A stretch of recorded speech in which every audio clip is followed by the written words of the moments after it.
Welcome to an introduction to WordPress. This series of videos has got something for everyone, from beginner to intermediate to advanced users. If you're a beginner or someone who doesn't want to write code, you will learn the fundamentals of using the WordPress backend to create pages, posts, navigation menus, adjust basic settings, and then you can combine that later with pre-existing themes and plugins to create your own websites. However, for our intermediate to advanced users, we're going to roll up our sleeves and learn how to create a theme from scratch, which means we're going to begin with 0 files, 0 lines of code, and we're going to write everything together so you can really learn how to bend WordPress to your will and get it to do whatever you need it to do. Now, before we get started, let's spend about a minute to review what WordPress is and why we're so excited to be using it. So, what is WordPress? Well, WordPress is a free, open source web publishing system, which is just another way of saying it's a free tool to help you build websites. So, who uses WordPress? Perhaps you've heard that it's used by small businesses or for personal blogs, but it's also used by governments, schools, nonprofits, and Fortune 500 companies, which means WordPress is for everyone. It doesn't matter who you are or what you're trying to achieve with your website, there's a good chance that WordPress can help you. Now, not only can WordPress help you, but the community surrounding WordPress can also help you, and it is a massive community. Somewhere between 17 to almost 20% of all websites on the internet are powered by WordPress. That's almost 1 in 5. Now, I can explain later why that's an amazing statistic that we should all be excited about and that we all benefit from. But for now, just know that a lot of people use WordPress. And finally, the greatest strength of WordPress, at least in my opinion, is the attitude surrounding it. There's a very can-do, self-empowered, helpful, let's keep things simple, but remember that we can achieve anything attitude attached to WordPress. And I absolutely love it. So in this series of videos, I want to share some of that love for WordPress with you and get you started. So let's dive right in. In front of you is the WordPress dashboard. You'll also hear this referred to as the WordPress admin or the WordPress backend. You can think of this as home base. This is where you administer your website. This is where you create posts and pages, so on and so forth. Now, it's important to point out that the general public, the people that view your website, cannot and will not see this backend or this dashboard. Only you, as the site owner or site content contributor, will see this. So if you imagine it's the year 1950 and we're running a newspaper, the general public doesn't see the printing press or the offices where your journalists work. They only see the front-facing newspaper. So in this case, the public only sees our website, the way that we construct it, whereas this WordPress backend, this looks relatively the same for all WordPress websites, and it's where the content creators work to add content to the website and administer the website. And I think that'll make more sense here in just a moment. So for example, if we click Posts in the left-hand menu, we see a list of news post titles. So this one reads How to Assess Website Analytics. This one is titled Tutorial Demo Files Posted. And you can tell right away that this is not how a public-facing website would be laid out. This is not interesting or captivating in any way. This is only for the site owners and content contributors. So these are the existing posts on the website. So we can click on one if we want to begin to edit it. And then this is very similar to a word processing program. We can bold certain text, make it italic. We can add new text. And then when we're done, we can simply click this Update or Save button. And we just saved an update to a post. So that's how simple it is to edit existing content with WordPress. Now let's take a look at how easy it is to create new content altogether. So if we go back to the post screen, we can see a list of our existing items. If we click this Add New button, we can simply provide a title, New Example Post, and then you just add in a bit of content in the body section. Add a bit of Latin dummy text. You can choose a category if you'd like, so you can choose between article or news, or we can even add a new category just for organizational purposes. Let's call this news. And then just click this blue publish button. And that's it. We just saved a new article, and it would now show up on our front-facing website. And that's really the heart and soul of the WordPress backend. You can edit existing content and create new content. Now, there are different types of content. So, for example, we were dealing with posts. However, let's take a very quick look at pages. The best way to describe pages is to simply contrast them with posts, because the two are very similar, but there's a key difference. So let's say, for example, we ran a blog or a news-based website. Most of our content would live within posts, because we want this constant stream of content flowing through our website. However, we still might have a few static pillars in our website, like an About Us page, or our history page, or a Contact Us page. Now, when I just used the word static to describe pages, that doesn't mean that they're locked in place or that you can't edit them.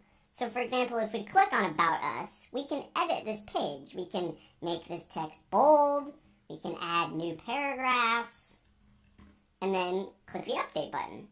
So the content isn't fixed in the sense that it can't be changed. It's a bit more subtle than that.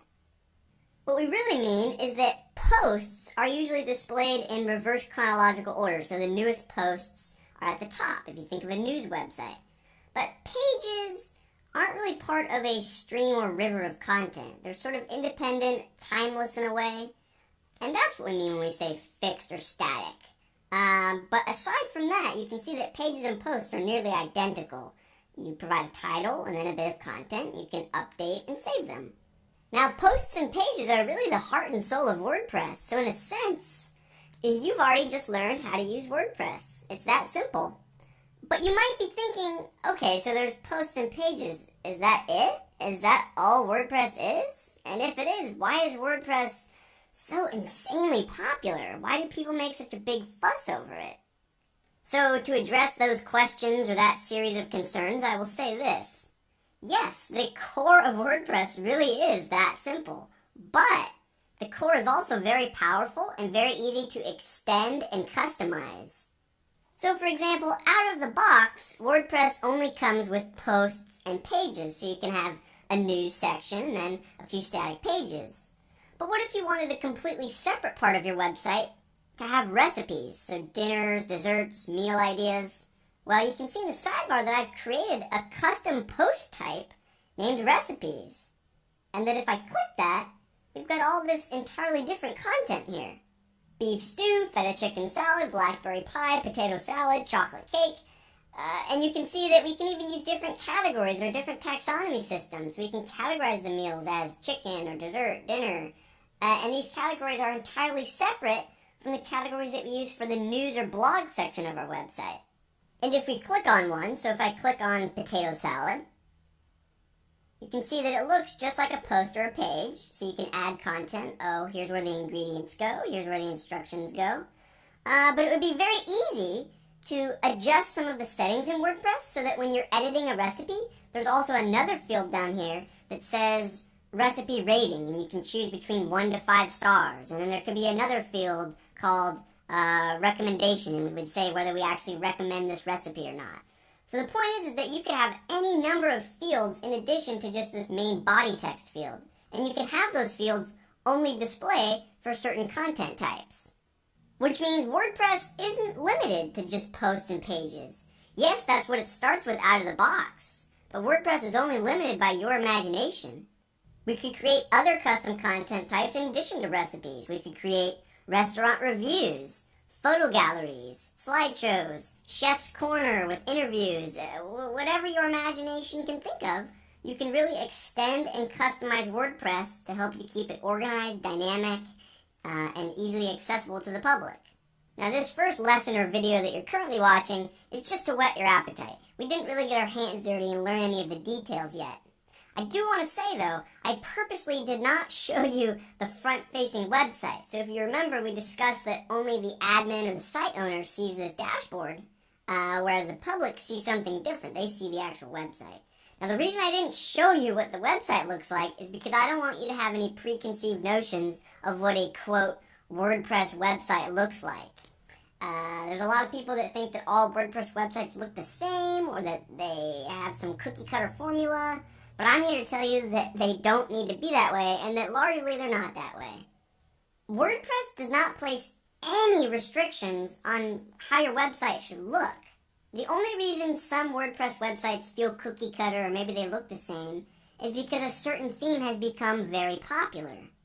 A theme is what controls the public-facing portion of your website. It's what your audience sees. So again, you as the admin, you see the dashboard when you're editing your website, and the public sees what the theme outputs. So the theme says, okay, on the homepage there should be 5 news posts, then there should be 5 recipes and 3 restaurant reviews, and it should use these colors and these background images, and this is how it should look and function.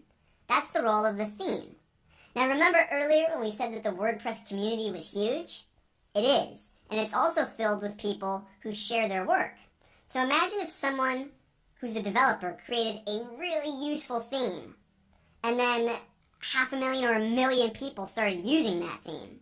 Well, at that point, you can start to understand why some people might say WordPress websites look cookie cutter, because they've seen thousands or even millions of websites using the exact same theme. But I'm here to remind you that it's up to each site owner to choose what their website looks like and how it functions. It's not WordPress's fault that certain themes become incredibly popular. And it's actually helpful to move beyond themes and look at WordPress as more of a tool. WordPress is really just a tool that stores information in a database for you, that makes that data easy to manipulate, easy to query, easy to present to the public, and you can leverage your own HTML, CSS, JavaScript, and PHP code to output whatever you want to output. Now the beautiful part is that there's no right or wrong way to put together a WordPress website. If you want to use a free theme, you can. If you want to buy a premium theme, you can. If you want to design and craft and code your own theme from scratch, you can. There's no right or wrong way. And that's what makes WordPress so unbelievably amazing, is that it's this huge community of people all using the same platform, but they all use it in their own different way, and they share advice and resources and tips and tutorials. Now this video series is basically just me sharing the info that I feel is the most useful. Now whether you're a beginner or intermediate or advanced user, we're going to be looking at all of the different WordPress admin screens and settings. And we're also going to look at how these different WordPress modules tie into theme output.